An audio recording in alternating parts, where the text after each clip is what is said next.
On this episode of Hot Rod Garage, we're gonna build a low buck, big block Chevy. Oh, wait, this ain't low buck. No, that's not it. Ours is over here. Figures.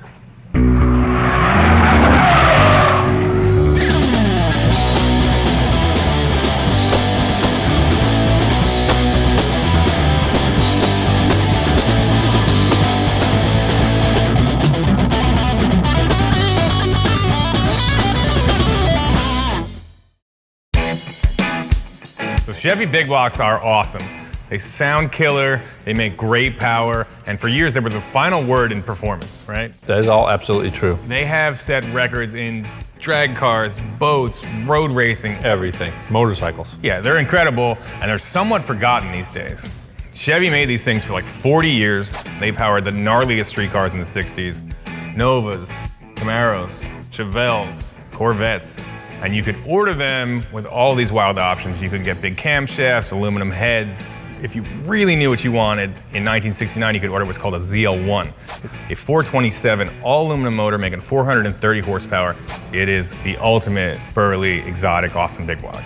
If you bought a Corvette in 69, which cost about $4,000, and you got a ZL1 option, it turned it into an $8,000 car, so it doubled the price of the whole car. So it's investment property now. Well, they're worth like millions. Yeah. So yeah, if you did that, you were a genius. They did a reissue about 10 years ago where they made a few of them, and they are just not around.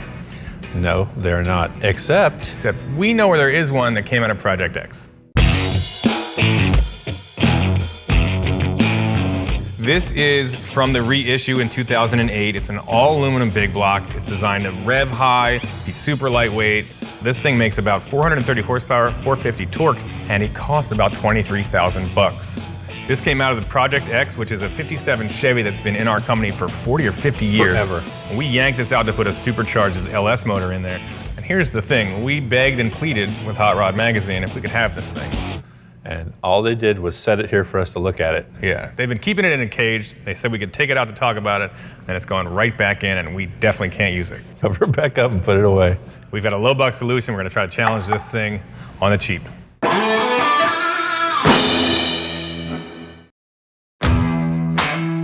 So as always, we're gonna go the low buck route here on Hot Rod Garage. It'd be really cool if we could take a Junkyard 454, throw some speed parts at it, and outrun that all aluminum exotic ZL1. Telltale signs that determine if your vehicle is from a junkyard. Yeah. Is the front seatbelt is what they use to yank it out of the car. They use whatever they have. It's a cut. They call it a cut. It's fine.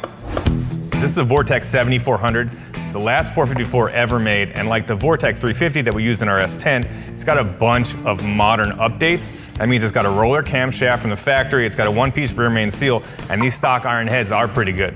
And pretty heavy. We're gonna ditch them later, but they're pretty good. Now, this thing made 290 horsepower and 410 pound-feet of torque. That's good. And that's pretty solid. It's better than just about everything else you're gonna get your hands on from the 90s on up. Yeah. But that's not quite enough for what we're doing, because what we wanna do is kind of beat the pants off that motor they won't let us have. Well, we're gonna try something new for a change? Yeah. This was 1,100 Los Angeles dollars. That's about 550 Pennsylvania dollars. This is one of the only 7400 motors I could find. Well, let's tear it apart. Let's do it. This 454 has sequential fuel injection, and it has a distributor, but the ignition curve is fully controlled by an ECU. We're gonna get rid of all that stuff. We're gonna backdate it to a regular carburetor, regular distributor, put some hot cylinder heads on this thing, and it's gonna be awesome. Right? Yeah. Yeah. Awesome. Whoa, look at that spider. It's a man-eater right there. Stick your hand inside there. This is the wrong way to fix an oil leak. Somebody just globbed on a ton of silicone. However, I don't see any oil back here, so maybe it's not the wrong way to fix an oil leak.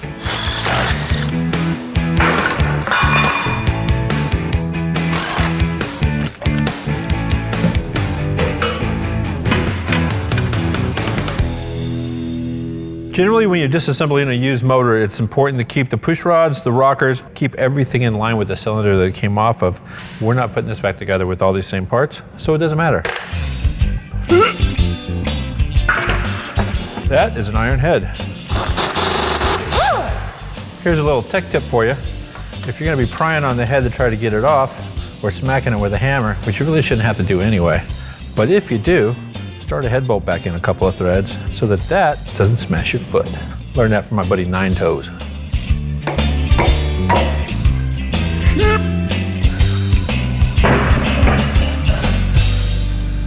So these are the cast iron cylinder heads we just pulled off the motor. These are based around probably emissions and torque. Once again, we're looking for horsepower. And looks like the valves are a little bit smaller. We're gonna put a larger valve, and it's gonna have an entirely different design in the combustion chamber right here. There's a ton of horsepower right here. They say potentially changing the cam, the cylinder heads, and a couple of minor modifications and some fuel in excess of 425 horse. That's a good deal.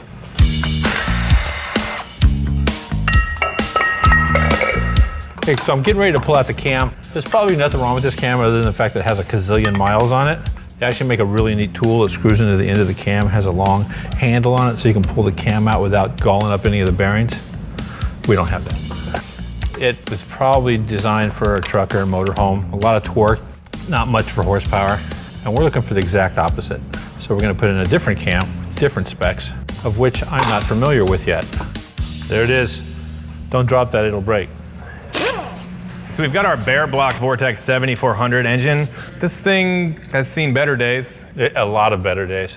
Probably awesome days. Right now, it's tired. It's supposed to have 130,000 miles on it, and I'm looking at least that much just visually.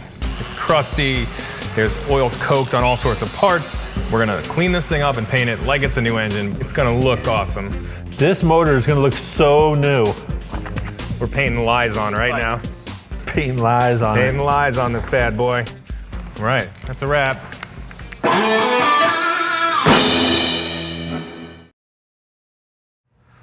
I'm just shooting a little footage inside the engine block at the cam bearings, and they all look great. Last week I was a professional race car driver. Today I'm a professional videographer. So we've got our Vortex 7400 cleaned up, slapped some spray paint on this thing. Now it's ready to add a bunch of horsepower, and all those old parts are gonna go away, and magically, boom, and there it is. Nice pile of fancy parts. Now, a lot of this stuff is really budget-minded, right? Okay, go ahead. What we've got here is a couple of Speedmaster heads that are awesome and very value-priced. Rocker studs, head studs, rockers, and a comp camshaft to move it all around.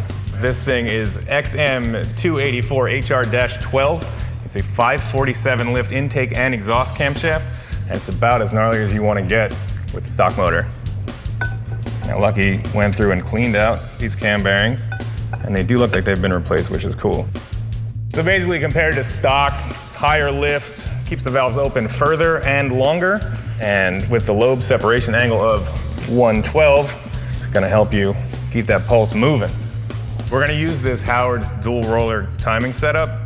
You can see that Howard's crank sprocket has all these different slots for retarding or advancing the cam up to 8 degrees both ways. We're just gonna put it in straight up. It's usually comp cams. They build the advance right in the camshaft grind itself. So we're going for 0. Put a little bit of gasket cinch or thread seal, because some of these go into the water ports. Whoa, dude, careful. We just slammed home our Speedmaster 454 big block Chevy heads. They are 320cc intake runners and 119cc combustion chambers. It's $1,055 for these heads complete. Assuming this engine survives the dyno test, we're gonna have to put it into a car. In my head, what makes sense is we should get a C3 Corvette.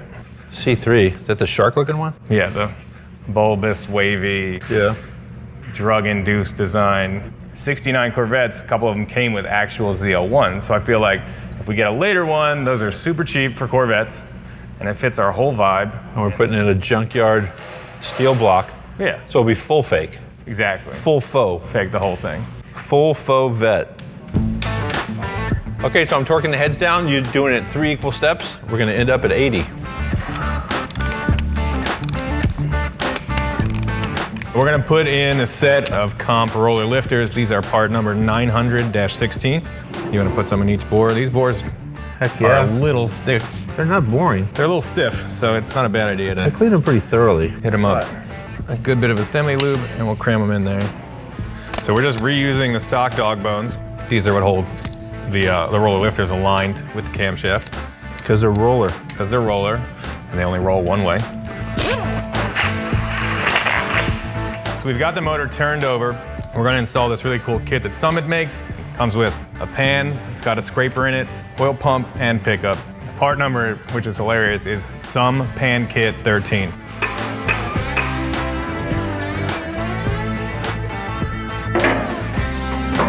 Man, that is some pan.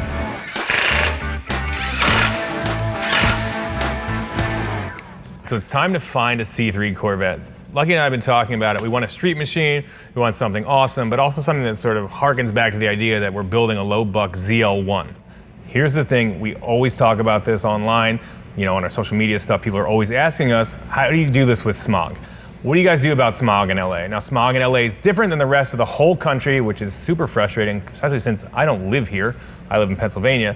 So to drive on the street in LA, we need to get a 1975 or older Corvette. Out here, that's called pre-smog. So what I'm gonna do is just jump on Craigslist, and there's a couple tips and tricks that people don't exactly realize when you're doing this sort of online shopping. Now, there are quite a few other places to shop.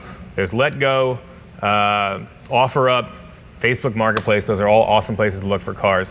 I will just get on here, put in 1975 as the newest model year, put in 5,000 bucks. We usually spend about 5,000 bucks max on these cars, and just see what's out there.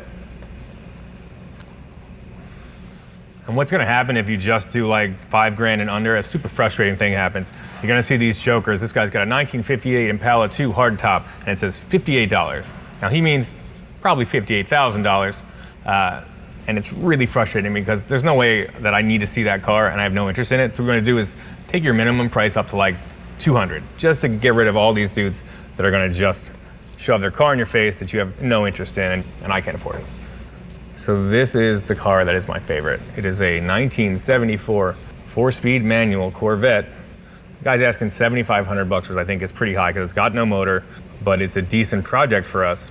It is a T-top four-speed 1974, so pre-smog car, but it's got 84,000 original miles, 411 posi, four-speed still in the car. We're gonna get it for just about $5,000. Here's the thing. It says Los Angeles, right? When I go to reply to this guy, he's got a 480 area code. I've already talked to this dude. He's in Arizona, and this is a game that people play. They live in the middle of nowhere, and they know that people are buying cars, especially the Los Angeles market is hot, cars go for a little bit more money, and they just start posting stuff all over. It's not super cool, but it's something you want to watch out for. We are going to ship this car that we found from Arizona, because we can do that, because Pilot is awesome and on our side. They're going to transport that thing over to us. So watch out before you fall in love with that thing. See where it really is.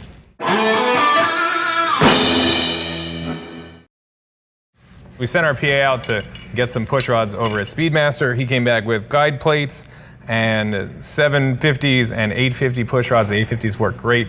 750s wound up being a little too small. I wanted 760s. We found some 770s laying around. I usually order 2 or 3 sizes of push rods. We had these laying around and it saved our butts. Lucky is installing these Speedmaster roller rockers. They are 1.7 ratio, which is factory on a Chevy big block. Just one little tip. When you're installing these things, there is a rounded side and a flat side. The round side goes towards the valve and the flat side goes towards the adjuster. All right, so we've got our valve train totally assembled, and now we are setting the preload on these hydraulic roller lifters.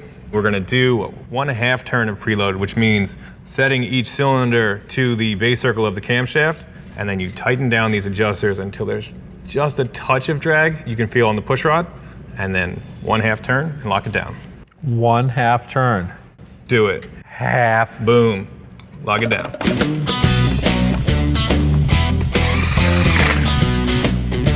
Going down. Getting ready to drop in the distributor right now.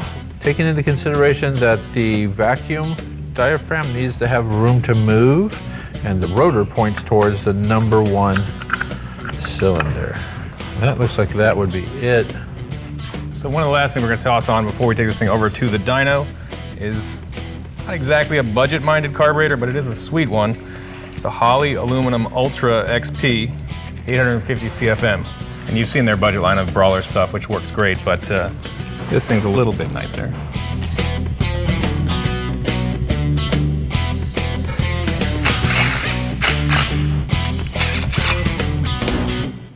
we stuck on these awesome Speedmaster heads, valve train stuff, big comp cam, a beautiful Holley XP carburetor, and now we're gonna take it to the dyno and see if it either A, makes big power, or B, Makes a big mess. makes a big mess. Let's go. That's it. Something big's happening.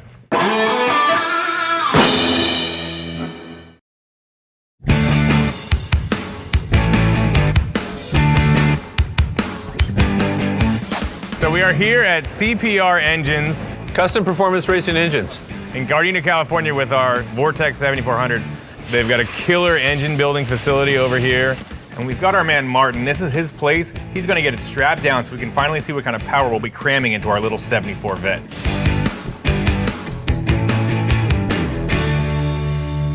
So we just got our 454 strapped to the engine dyno here at CPR. We're hoping to outperform that Z01 engine that Hot Rod Magazine wouldn't let us have. That thing makes 430 horsepower, 450 pound-feet of torque, and if we get anywhere near that, with this thing, it would be a huge win. The engine block alone on the Z01 costs about $5 grand. We've built an entire engine for less than that. What is up with them showing us the motor, going, hey, check it out, I know. and then taking it away? Not cool. Okay, we're gonna teach them a lesson right here. So for this first run, we're gonna measure power between 2,500 and 5,000 RPM. 25 to 5.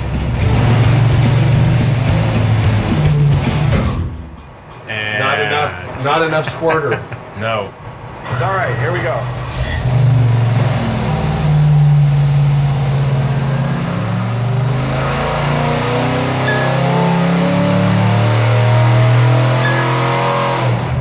So on the first run, we did 430 horsepower and 462 pound-feet of torque. That's already better than the Z01 with no tuning, and there's plenty more to go. During the beginning of the pull, we saw a little bit of a misfire, which probably means the squirters are a little bit too small, so we're gonna boost those up a little bit. All right, cool, let's do it. Let's go.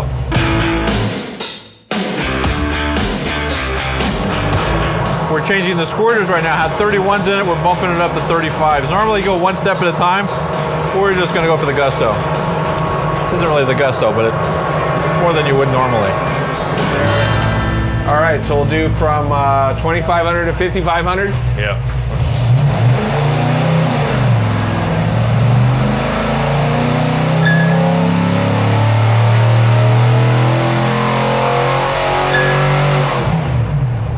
Took a little while for it to get there. So you got 469.4 foot-pounds of torque. Down low at 3,800 RPM is your peak. And then you can see it just kind of stays flat. 458 horsepower at 5,500 RPM. Looks like we could still use a little bit more fuel up top, so maybe we can just change the air bleeds. So our Junkyard Vortex motor is killing it. We haven't run it over 5,500 RPM yet. I think we might get close to 475, 480 horsepower. It's going to be awesome. And now Lucky is bringing the high-speed air bleeds down a little bit, which will make it run a little bit richer, because this thing is moving a ton of air. Nice. It's all right, here we go. 3 to 6. 3 to 6.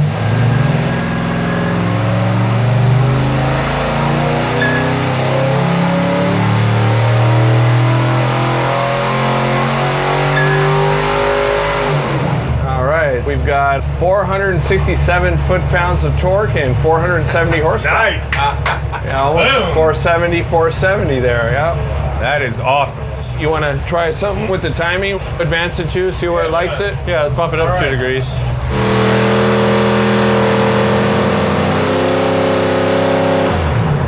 That's 30 bar. Lock it down.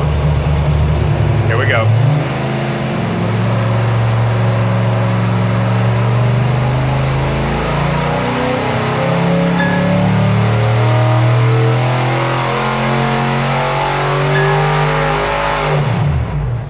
So 473 pound-feet of torque, 472 horsepower. That smokes the Z01 on horsepower and on torque.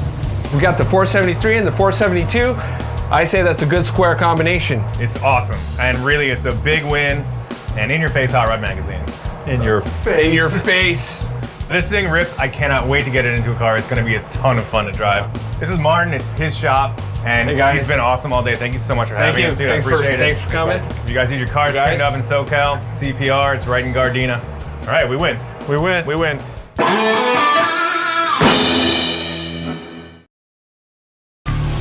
Pilot Transport is rolling up with our 74 Corvette. This thing is going to be awesome. T-tops, Big block, 4-speed. manual transmission. Yeah, it's gonna be sweet. That's what I'm talking about. It looks a little big for a vet to me. I don't know who the pilot driver is, but he's got some pretty cool hair. Dad. It's a cream puff. Is it good that I'm already pushing this thing? It's a good start.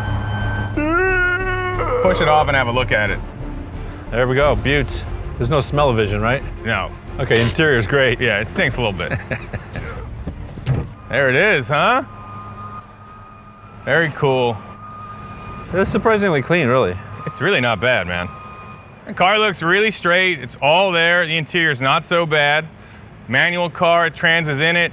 And I'm thinking lowered, flares, street machine, backdated to look like a 69. That's what you're going with? Yeah, I'm going to suggest jacking it up, a Dana 60 in the back, and rear paddle tires.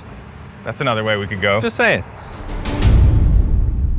How's this thing handle? Great. Could use a little more pickup. So that's it for this episode and this season of Hot Rod Garage. Thanks to our sponsors that all made this possible, Holley and MSD, Speedmaster, Odyssey Batteries, Pilot Transport, the guys at CPR Engines.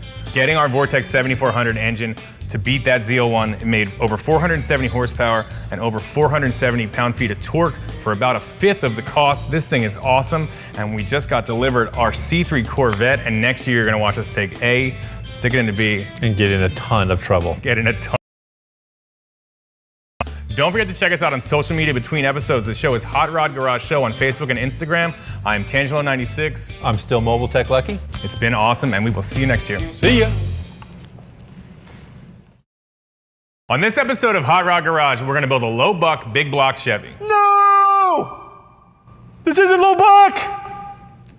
Does it seem natural?